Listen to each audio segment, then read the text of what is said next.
বলছি আমি আমার কথা, ঈদে থাকবে না কোনো মনের ব্যথা।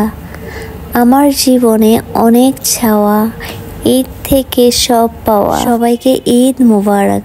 আসসালামু আলাইকুম। সবাই কেমন আছেন? অবশ্যই সবাই অনেক ভালো আছেন। আমিও আপনাদের দোয়া অনেক ভালো আছি। ঈদ মানে আনন্দ, ঈদ মানে খুশি, ঈদ মানে এদিক ওদিক যাওয়া, ঈদ মানে খালাতো ভাই, চাচাতো ভাই, ফুফাতো ভাই, জ্যাঠাতো ভাই সবার বাড়িতে যাওয়া। সেটা তো রমজানের ঈদে যাওয়া আসা যাওয়া, তাই না? এটা হচ্ছে কোরবানির ঈদ। এই কোরবানি ঈদে শুধু কাজ আর কাজ, কাজ আর কাজ, কাজ ছাড়া কোনো কিছুই না। যাই হোক, আমি সকাল থেকে কি কি কাজ করতেছি আমি আপনাদের সাথে শেয়ার করতেছি। যেহেতু কোরবানির ঈদ, তাইলে তো অবশ্যই জানেন কোরবানি ঈদে কি কি করতে হয়। আজকে আমার মা আর আমি সহ সারাটা দিন কাজ করছি।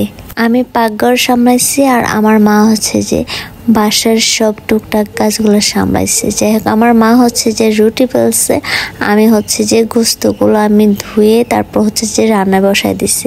তারপর হচ্ছে যে আমার মায়ের কাছে কিছুক্ষণ যায়, তারপর হচ্ছে যে আমি পাকঘরে যাই। আমার এটাই হচ্ছে যে আজকের কাজ ছিল। তো ওইদিকে আমার মায়ের হচ্ছে রুটি হয়ে গেছে, আবার এইদিকে হচ্ছে যে আমার হচ্ছে যে গোস্তগুলো আমি বসাইছি, আমি নিজে আজকে গোস্ত রান্না করছি।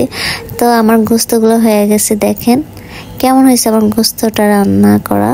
আর এটা হচ্ছে যে রুটি দিয়ে খাবো, সেই জন্য হচ্ছে যে গোস্তের পিসগুলো অনেক ছোট ছোট করছি। রাত্রে খাওয়ার জন্য এক্সট্রা রান্না করছি। তো আমার গোস্তগুলো রান্না কেমন হয়েছে অবশ্যই বলবেন। আর সবার ঈদ কেমন কাটলো অবশ্যই বলবেন। আমার তো আলহামদুলিল্লাহ ঈদটা ভালোই কাটছে। তো ভালো থাকবেন। আল্লাহ হাফিজ। আসসালামু আলাইকুম। বাই।